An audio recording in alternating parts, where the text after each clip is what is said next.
ഇന്ന് പ്രധാനമന്ത്രി മോദിയുടെ ഒരു അട്രാക്ഷൻ ആണ്. കാരണം ഇനി ഇന്ത്യയെ ഭരിക്കാനും അദ്ദേഹത്തിന് മാത്രമേ കഴിയൂ. അതുപോലെ BJPക്കും മാത്രമേ ഇതുപോലെ ഇന്ത്യ ഒരു ഏകീകൃത രാഷ്ട്രം കെട്ടിപ്പടുക്കാൻ കഴിയുമെന്നാണ് ഞാൻ പരമാവധി ആളുകളെ കൊണ്ടുവരാൻ നോക്കും. പക്ഷേ ഉണ്ട് പല അനുഭാവികളും എൻ്റെ അടുത്ത്, എൻ്റെ അയൽവക്കം ഉള്ള പല ആളുകളും ഉള്ളുകൊണ്ടൊക്കെ മാറി നിൽക്കുകയാണ്.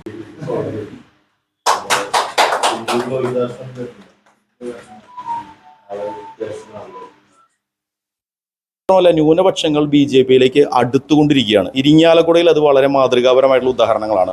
കഴിഞ്ഞ 1.5 മാസത്തിനുള്ളിൽ 140-ലധികം ന്യൂനപക്ഷത്തിൽ നിന്നുള്ള ആളുകളാണ് BJPയിൽ അംഗത്തെടുത്തിരിക്കുന്നത്. ഇപ്പോൾ ഈ ബൈറ്റ് നടക്കുന്ന, ഈ വാർത്ത നടക്കുന്ന, ഈ സമ്മേളനം നടക്കുന്ന ഈ സമയത്ത് പോലും, ഈ നമോ ഭവൻ്റെ ഉദ്ഘാടന സമയത്ത് ആളൂരിൽ നിന്ന് പോലും 40-ലധികം ന്യൂനപക്ഷത്തിൽ വിഭാഗത്തിൽപ്പെടുന്ന ആളുകളാണ് BJPയിൽ വന്നിട്ടുള്ളത്. ജനങ്ങളുടെ മനസ്സിൽ BJPയെ സ്വാഗതം ചെയ്യുന്നുണ്ട്. എങ്ങനെ സ്വാഗതം ചെയ്യുന്നു? കേന്ദ്ര സർക്കാരിൻ്റെ പദ്ധതികൾ എല്ലാ വീടുകളിലും അവസാന വസതിയിലെ അവസാനത്തെ വ്യക്തിയുടെ ഇടയിലേക്ക് എത്തുന്ന തരത്തിൽ കേന്ദ്ര സർക്കാർ പദ്ധതികൾ എത്തിക്കുന്നുണ്ട്. അവർക്ക് കേന്ദ്ര സർക്കാർ പദ്ധതികൾ മാനദണ്ഡങ്ങൾക്ക് അനുസൃതമായി കിട്ടുമ്പോൾ പിന്നെ എന്തിനാണ് അവർ BJPയെ ഭയക്കുന്നത്? നമസ്കാരം.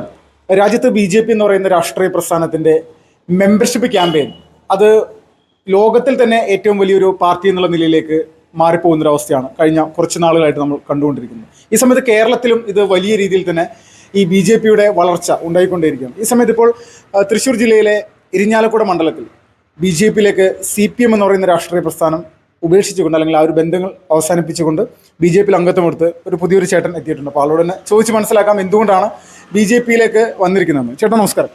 നമസ്കാരം. ചേട്ടൻ പേരെന്തായിരുന്നു? പ്രദീപ്. ചേട്ടൻ ഒരു CPM അനുഭാവിയും ആദ്യകാല പ്രവർത്തകനാണ്. ആദ്യകാലം എൻ്റെ വീട്ടുകാർ മുഴുവൻ CPM ആണ്. ഇപ്പോഴും കുറേ പേരുണ്ട്.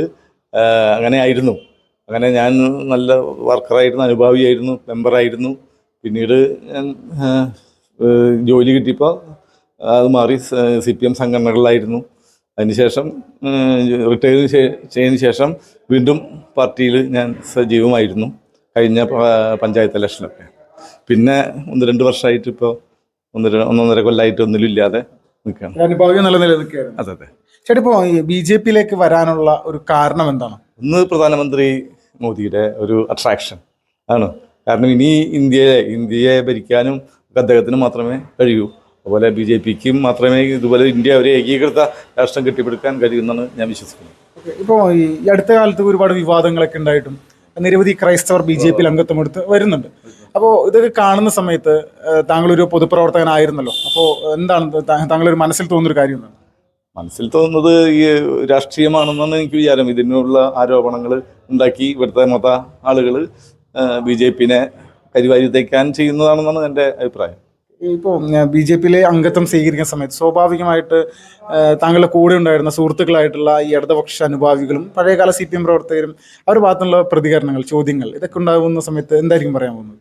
ഇല്ല, നമ്മളൊരു പ്രത്യേകമായ ആകർഷണമായി ഞാൻ അത്രേ ഉള്ളൂ.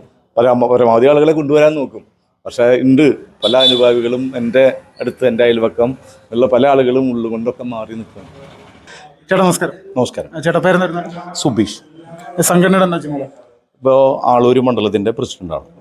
ഇപ്പോൾ BJPയിലേക്ക് നിരവധി ആളുകൾ നിരന്തരമായിട്ട് വന്നുകൊണ്ടിരിക്കുന്നത്. ഇപ്പോൾ ചേട്ടൻ്റെ മണ്ഡലത്തിലാണ് ഇങ്ങനെ ഒരു പാർട്ടിയിലേക്ക് വന്നിട്ടുള്ളത്. അപ്പോൾ സ്വാഭാവികമായിട്ട് ഇപ്പോഴത്തെ ഒരു സിറ്റുവേഷനിൽ നിങ്ങളെ പ്രതീക്ഷ എത്രത്തോളം ഉണ്ട്? ഞങ്ങൾ വലിയ പ്രതീക്ഷയിലാണ്. ത്രിതല പഞ്ചായത്ത് തിരഞ്ഞെടുപ്പിൽ ഇപ്പോൾ CPMനും കോൺഗ്രസും വളരെയധികം വിറളി പൂട്ടി ഓടിക്കൊണ്ടിരിക്കുകയാണ്. അവർക്ക് പൊതുജനങ്ങളെ അഭിമുഖീകരിക്കുന്ന വിഷയങ്ങളിൽ ഇടപെടാനായിട്ട് അവർക്ക് ഒന്നും സാധിക്കുന്നില്ല.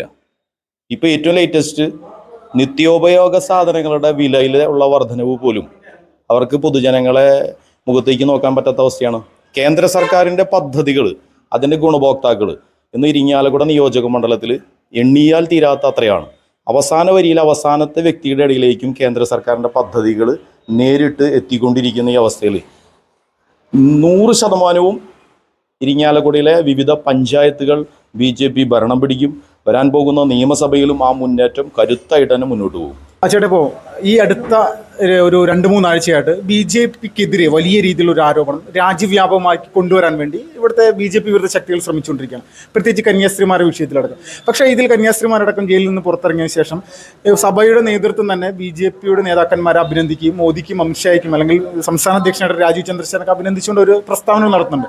പക്ഷേ ഇതിനിടയിലും നിരന്തരമായിട്ട് BJP വിരുദ്ധരുടെ ഒരു വലിയ വിഷയങ്ങൾ നടക്കുന്നുണ്ട്. ഇതിനെ പ്രതിരോധിക്കാൻ നിങ്ങൾക്ക് സാധിക്കുന്നുണ്ട്? ഇതിൽ പ്രതിരോധിക്കേണ്ട ആവശ്യമൊന്നുമില്ല. കാരണം സ്നേഹം കൊണ്ട്, അതായത് ഒട്ടനവധി സുഹൃത്തുക്കൾ, ന്യൂനപക്ഷ വിഭാഗത്തിലുള്ള സുഹൃത്തുക്കൾ BJPയുടെ കൃത്യമായ ഇടപെടൽ കൊണ്ട് തന്നെയാണ് ഈ വിഷയം പരിഹരിച്ചതെന്നുള്ളത് ഒട്ടനവധി ആളുകൾ എന്നെ വിളിച്ചു പറഞ്ഞിട്ടുണ്ട്. മാത്രമല്ല, ന്യൂനപക്ഷങ്ങൾ BJPയിലേക്ക് അടുത്തുകൊണ്ടിരിക്കുകയാണ്. ഇരിങ്ങാലക്കുടയിൽ അത് വളരെ മാതൃകാപരമായിട്ടുള്ള ഉദാഹരണങ്ങളാണ്. കഴിഞ്ഞ 1-1.5 മാസത്തിനുള്ളിൽ 140-ലധികം ന്യൂനപക്ഷത്തിൽ നിന്നുള്ള ആളുകളാണ് BJPയിൽ അംഗത്തെടുത്തിരിക്കുന്നത്.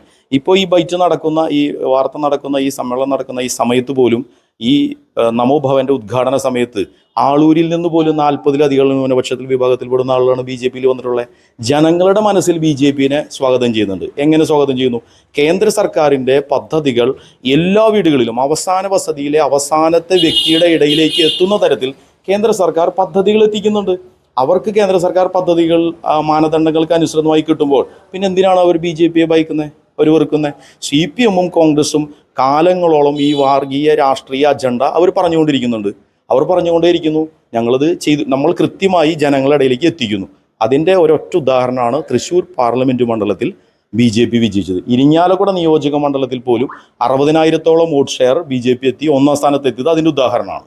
ഇപ്പോൾ ഈ ചേട്ടൻ പ്രവർത്തിക്കുന്ന ഒരു മണ്ഡലത്തിൻ്റെ, സംഘടനാ മണ്ഡലത്തിൻ്റെ ഉള്ളിലുള്ള പഞ്ചായത്തുള്ള മുരിയാട്, വേളൂക്കര പോലെയുള്ള പഞ്ചായത്തുകൾ 1-ാം സ്ഥാനത്തെത്തുന്നൊരു അവസ്ഥ പാർലമെൻറ്റ് ഇലക്ഷനിലുണ്ടായിരുന്നു. പക്ഷേ ആ ഒരു സുരേഷ് ഗോപി മത്സരിച്ച ആ ഒരു ട്രെൻഡ് BJP എന്ന് പറയുന്ന പ്രസ്ഥാനത്തോട് ഇപ്പോഴത്തെ അവസ്ഥയിൽ സാധാരണക്കാരായിട്ട് ജനങ്ങൾക്ക് അങ്ങനെ ഉണ്ട് എന്ന് നിങ്ങൾ പ്രതീക്ഷിക്കുന്നുണ്ട്? 100%. മുരിയാടും വേളുക്കരയും മാത്രമല്ല, പൂമംഗലം പഞ്ചായത്ത്, മുരിയാട് പഞ്ചായത്ത്, വേളുക്കര പഞ്ചായത്ത്, ഈ 3 പഞ്ചായത്തും BJP-യാണ് 1-ാം സ്ഥാനം ലോകസഭ സമയത്ത്. ആളൂർ പോലുള്ള വലിയ പഞ്ചായത്ത്, കേരളത്തിലെ ഏറ്റവും കൂടുതൽ ന്യൂനപക്ഷങ്ങൾ താമസിക്കുന്ന 13 ഇടവക പള്ളിയിലായിട്ട് 7,000-ഓളം വീടുകളിലുള്ള ജനസംഖ്യയിലുള്ള ന്യൂനപക്ഷ വിഭാഗത്തിലുള്ള ആളുകൾ താമസിക്കുന്ന ആളൂർ ഗ്രാമപഞ്ചായത്തിൽ പോലും BJP 2-ാം സ്ഥാനത്താണ്. CPM-നെ 3-ാം സ്ഥാനത്താക്കി. CPM ഭരിക്കുന്ന പഞ്ചായത്തിൽ BJP 2-ാം സ്ഥാനമാണ്. ന്യൂനപക്ഷങ്ങൾ ഏറ്റവും കൂടുതൽ ആളൂർ പഞ്ചായത്തിലാണ്. തൃശ്ശൂർ ജില്ലയിലെ ഏറ്റവും കൂടുതൽ ന്യൂനപക്ഷങ്ങളുള്ള പഞ്ചായത്ത് ക്രൈസ്തവരാണ്. 13 ഇടവക പള്ളിയിലായിട്ട് 7,000-ഓളം വീടുകളിലായിട്ട് അവർ അധിവസിക്കുന്നു. അപ്പോൾ അവിടെ നിന്നുള്ള സഹായം കിട്ടാതെയൊന്നും, അവർ സഹായിക്കാതെയൊന്നും BJP ജയിക്കില്ലല്ലോ. ഇനിയും ജയിക്കും. ഇനിയും ആളുകൾ ഇന്നലെയും മിനിഞ്ഞാന്നൊക്കെ വിളിക്കുകയാണ്. ഈ കന്യാസ്ത്രീയുമായി ബന്ധപ്പെട്ട ഛത്തീസ്ഗഡ് വിഷയം കഴിഞ്ഞിട്ട് അത് പരിഹരിക്കപ്പെട്ടു എന്ന് മനസ്സിലാക്കിയപ്പോൾ ഞങ്ങൾ BJPയിലേക്ക് വരാൻ തയ്യാറാണെന്ന് പറയപ്പെടുന്ന ഒരുപാട് ആളുകൾ വിളിച്ചുകൊണ്ടിരിക്കുന്നുണ്ട്, പാർട്ടിയിലേക്ക് സംസാരിച്ചുകൊണ്ടിരിക്കുന്നുണ്ട്. വരും ദിവസങ്ങളിൽ ആ ഒഴുക്ക് നിങ്ങൾക്ക് കാണാൻ സാധിക്കും. ഈ ഏറ്റവും പ്രധാനമായിട്ട് ഇരിഞ്ഞാലക്കുട മേഖലയിൽ ചരിത്ര പ്രസിദ്ധമായിട്ടൊരു ക്ഷേത്രം നിലനിൽക്കുന്നുണ്ട്, ഈ നമ്മുടെ കൂടൽമാണിക്യം ക്ഷേത്രം. അപ്പോൾ ഈ ക്ഷേത്ര നഗരം എന്നുള്ള നിലയിലേക്ക് നമുക്ക് ഇരിഞ്ഞാലക്കുടയെ കാണാൻ സാധിക്കും. ഇവിടെ ഈ രാമായണ മാസവുമായി ബന്ധപ്പെട്ടുകൊണ്ട് ലക്ഷക്കണക്കിന് ഭക്തന്മാർ ക്ഷേത്ര ദർശനം തരുന്നുണ്ട്. പക്ഷേ ഇവിടുത്തെ റോഡുകളിലൊരു അവസ്ഥ കണ്ടു കഴിഞ്ഞാൽ, ഇത്ര ആളുകൾ വരുന്ന ഒരു സമയത്ത് പോലും ഈ ഒരു അവസ്ഥ തുടരുന്നതിൽ ജനങ്ങളുടെ ഒരു പ്രതിഷേധം എന്തായിരിക്കും? റോഡല്ല, കുഴികൾക്കിടയിൽ റോഡ് ഉണ്ട് എന്നാണ് എല്ലാവരും പറയുക. ആ റോഡ് കണ്ടെത്താനുള്ള പരിശ്രമത്തിലാണ്. മന്ത്രിമണ്ഡലമാണ് കേരളത്തിലെ ബിന്ദു ടീച്ചറുടെ മന്ത്രിയുടെ മണ്ഡലത്തിലെ അവസ്ഥയാണ്. ക്ഷേത്ര നഗരിയായിട്ടുള്ള സ്ഥലത്തെ അവസ്ഥയാണ്. നിങ്ങൾ വരുന്ന വഴികളിലും ഇതാണ്. ഇതിനേക്കാൾ കൂടുതൽ ഇനി എന്താ പറയാനുള്ളത്? നിങ്ങൾ ശ്രദ്ധിക്കണം, കുഴികൾക്കിടയിൽ റോഡുണ്ട് എന്നുള്ളതാണ് ഞങ്ങൾക്ക് പറയാനുള്ളത്. ആ മാറ്റം വരണം. മാറ്റം വരണമെങ്കിൽ വികസിത കേരളമാകണം. വികസിത കേരളം എന്നുള്ള കൺസെപ്റ്റ് വെച്ചുകൊണ്ട് ഒരക്ഷണം ഞങ്ങൾ പ്രവർത്തിക്കുന്നുണ്ട്. മുനിസിപ്പാലിറ്റിയിലും ഇത്തവണ BJP ഭരണം പിടിക്കും.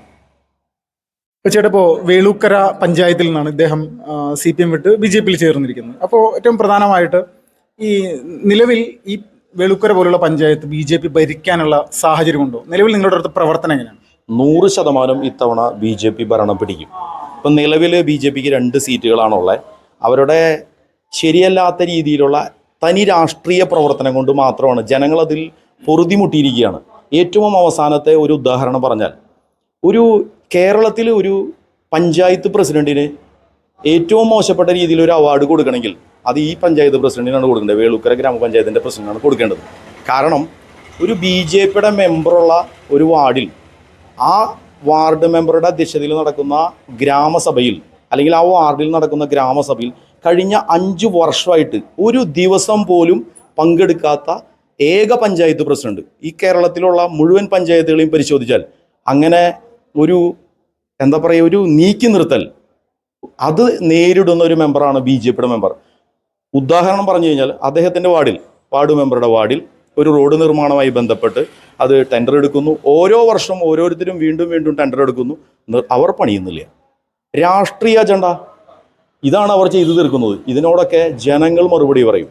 ആ 14-ാം വാർഡ് അജിത ബിനോയ് എന്ന് പറയുന്ന BJPയുടെ മെമ്പറുടെ വാർഡ്, 3 വാർഡുകളിലൂടെ പോകുന്ന ആ വഴി അവർക്കത് കൃത്യമാക്കാൻ വേണ്ടിയിട്ട് കൃത്യമായി അവർ കോൺട്രാക്ടർമാരെ നിർബന്ധപൂർവ്വം അതിൽ നിന്ന് പിന്തിരിപ്പിക്കുകയാണ്. ടെൻഡർ എടുക്കുന്നു, ചെയ്യിപ്പിക്കാതിരിക്കുന്നു. മാത്രമല്ല ആ പഞ്ചായത്തിൽ അതിനോട് ചേർന്ന് പോകുന്ന സഡക് യോജനയുടെ റോഡ് നിർമ്മാണമുണ്ട് കേന്ദ്ര സർക്കാരിൻ്റെ, അത് പകുതിയായിട്ട് നിൽക്കുന്നത്. സംസ്ഥാനത്തിൻ്റെ ഭാഗത്തു നിന്നും പഞ്ചായത്തിൻ്റെ ഭാഗത്തു നിന്നും റോഡ് കൃത്യമായി അളന്ന് തിട്ടപ്പെടുത്തിയിട്ട് ഉണ്ട് എന്ന് പറഞ്ഞതിൻ്റെ അടിസ്ഥാനത്തിലാണ് ഈ തുക പാസ്സാക്കിയിട്ടുള്ളത്. ആ റോഡ് നിർമ്മാണം പോലും പകുതിയായിട്ട് നിൽക്കണേ. പൂർത്തീകരിക്കണമെങ്കിൽ റോഡ് അളന്ന് തിട്ടപ്പെടുത്തി മതിലുകളൊക്കെ മാറ്റി കൊടുക്കണം. അപ്പോൾ കൃത്യമായി രാഷ്ട്രീയ അജണ്ടയാണ് CPM ഭരണസമിതി നടത്തുന്നത്. അതിൽ ജനങ്ങൾ വളരെ ബുദ്ധിമുട്ടുന്നുണ്ട്. 100% വേളൂക്കര പഞ്ചായത്ത് ഭരണം BJP പിടിക്കും.